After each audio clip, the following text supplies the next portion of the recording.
It is August 11 and today we're working on trimming our cowpea vine. This is what is that called? What kind of cowpea is it called? These are Mavuno cowpeas. Mavuno cowpeas. And they are massive vines that grow and grow and grow. Good heavens, look at the mess. It's ridiculous. And we have to keep this trimmed because it even in just like a week it grows out 2 feet onto our neighbor's grass, which isn't cool. So that is a lot of cowpea.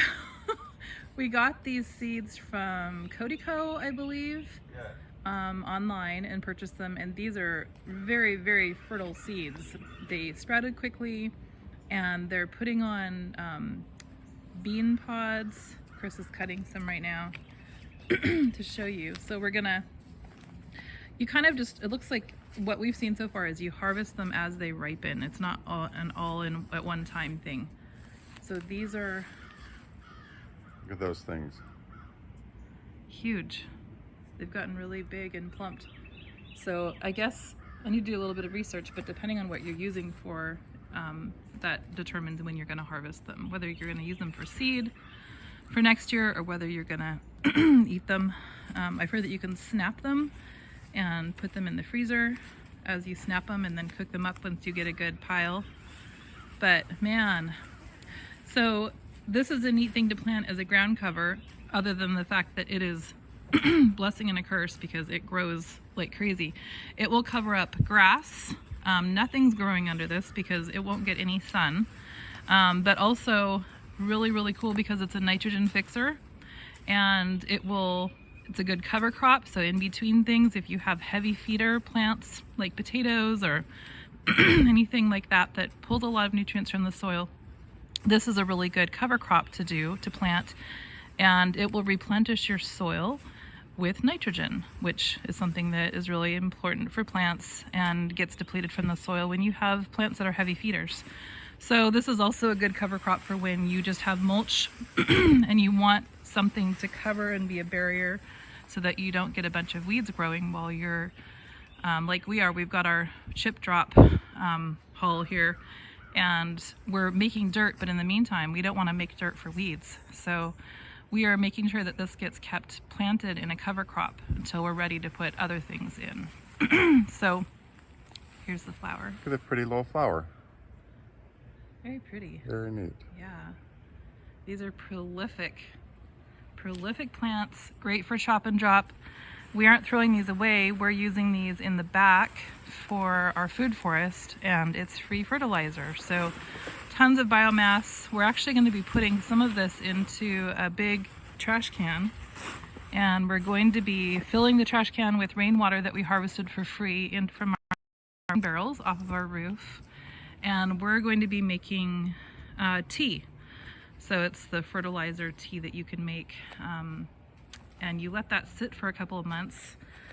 Fill the trash can full of plant matter, and then push it down, and then you fill it up with water to go over the top of the plant matter, and you let it sit for, I believe, a minimum of 2 months, covered of course so it doesn't get mosquitoes, and it rots down and ferments, and then you have a lovely fertilizer that you can use that's free and natural. The dilution, I believe, is 3 parts water to 1 part fertilizer tea. And that will make a nice, easy to do and easy to replenish fertilizer for your food forest or for your garden, instead of having to go buy fertilizer that's like a non-renewable, not earth-friendly type of thing for your lakes. This will be a nice natural. It isn't as strong, but you just keep putting it on. It's a supplement. And then what we're doing is we're putting the chop and drop plants in around our trees and anything that we want to feed. We're using our biomass instead of throwing away and giving it to landfill. We're going to use it. So just wanted to catch you up on some of the things we're working on today. So while Chris is working in the front on the Mavuno bean and getting that cleared up and ready for our compost tea barrel, I'm working here in the back. I'll just give you a little view of what our back is looking like. It's been raining like crazy here in Central Florida. Things are just gone nuts. We had a little hurricane, and so we're doing some cleanup. We have Mivuno bean planted back here also, and this is actually sunflower that has been chopped and felled, our Mexican sunflower. During the storm, our sunflower were about 15 feet tall all along the fence here. They'd grown up really big, and in the storm they were blowing over onto our chaya and some of our other, our partridge pea, and then our fruit trees. So we ended up cutting them really quickly, and we just laid them down into the beans because we were getting eaten alive by mosquitoes, and it was still, we didn't have time to chop it up yet. But you can see how big these bases of our Mexican sunflower. This is just, I'd say these are less than 6 months old, maybe about 6 months old, maybe a little bit older, but this is our first season. We started these from 1 stick cuttings.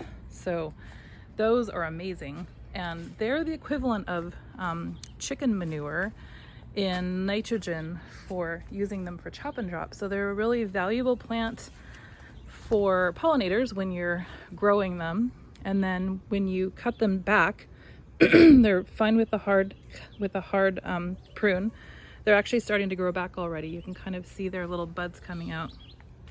But then the stalks, I'm going to chop up into 2-foot sections and chop and drop and lay them around our fruit trees, I think is what I'm probably gonna put them around here and make a nice ring.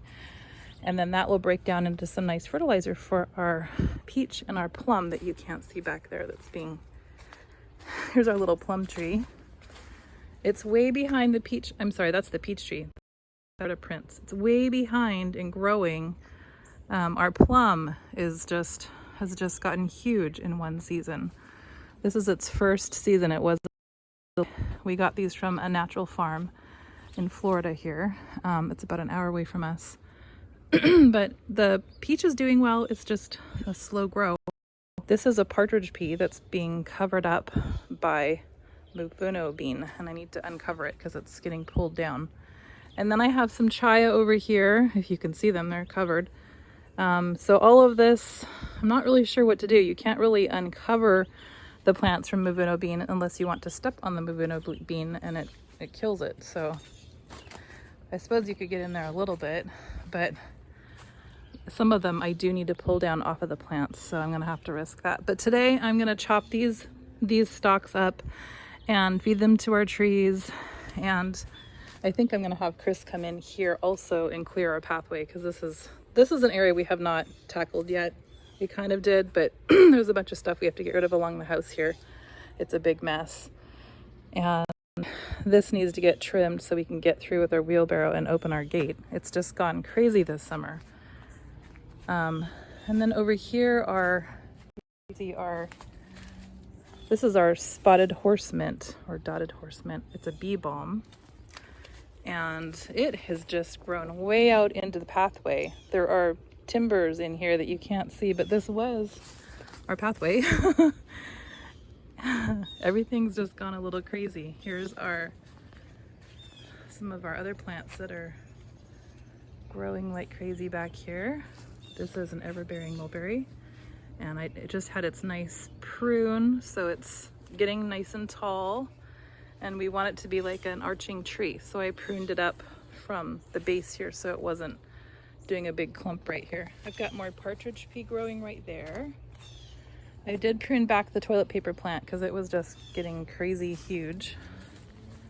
All of our pumpkins been harvested. You can still see some remaining vines, and this is a mess. It's been summer here, and you don't really want to be outside in the heat. So this is a messy garden update, but it is what it is. There's more partridge pea babies that I just put in. Grew these from seed. And they'll probably be good for next year, not for this year. I just wanted to get them in. Our sweet potato vine has gone nuts. This is 2 plants. It's just gone crazy.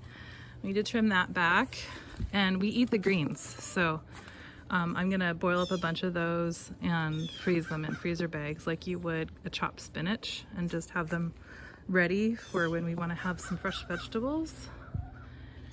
There's our chickens. We've got 3 left. We lost 2 in the last few months. These are, you know, they're what, 5 years old, and they've been really healthy.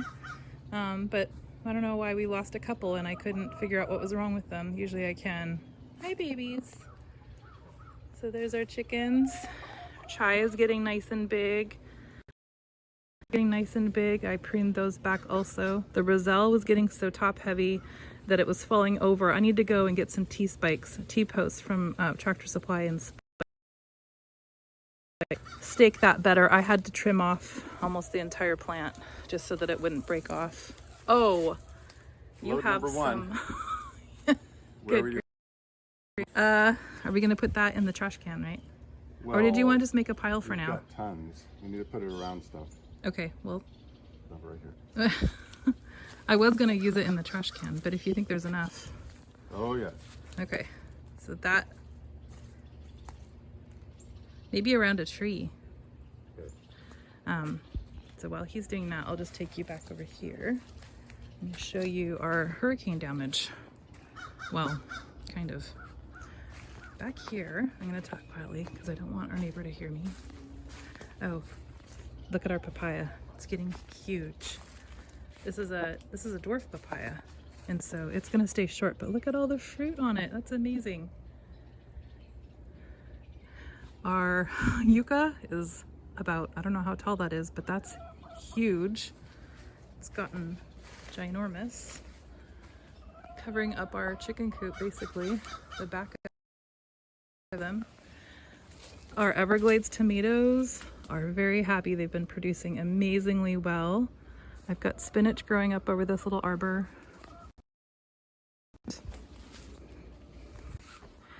That tree is an oak, and it's got canker. We had an arborist come out. A little bit of late summer mayhem here. We just wanted to show you what we're up to. Here at the beginning of September, this is our side yard, and that is a menacing tree, a neighbor's tree that is on our side that's dead, and that we're having our side cut down tomorrow. But we had to take down this fence panel. We had to dig up that loquat tree that's in the pot. We're trying to save some roselle stumps there. We hope that those will come back. Some of the chaya we had to cut back because they fell over. And then here's our 2 fig trees. We dug those up. They had a pretty good root ball we were able to save, and we'll find another place for those once this project is done. So the machine that's going to come in is like 3 feet wide, and it's going to come through here, and somewhere around our little banana patch, they're going to have a crane come up and take these dead branches down. So a little bit of fun, not what we really want to be doing, but we're making the best of it. Here's a little glimpse at the rest of the garden. Overgrown. You can barely see the tomato. This is the Everglades tomato bush, which is doing great, and we'll hopefully have some more fruit on it in the cooler fall. And somewhere in there, hidden away and broken off a little bit, is the where is it even? The avocado. This crazy bush, I can't think of the name of it right now because I'm just too tired. And our papaya, oh, it's gotten blown by the wind, and we didn't know better, and we didn't anchor it. So we're gonna see what to do. It's full of fruit and it's heavy, and it's really leaning over. We hope it won't break off and be lost. The sweet potato vines were taking over our mulberry trees here. You could barely even see the chicken house. The poor chickens are in the jungle. They're still there, shielded by the vines. There's their little a little cave. And whatever else is doing its thing back here. It's just been so hot. It's been hot and raining, and we haven't been working back here very much, just letting things go. Horse mint, doing good, and the other plants. But once we get this other corner safe, so we won't be having branches fall on us, we'll get to do some more work.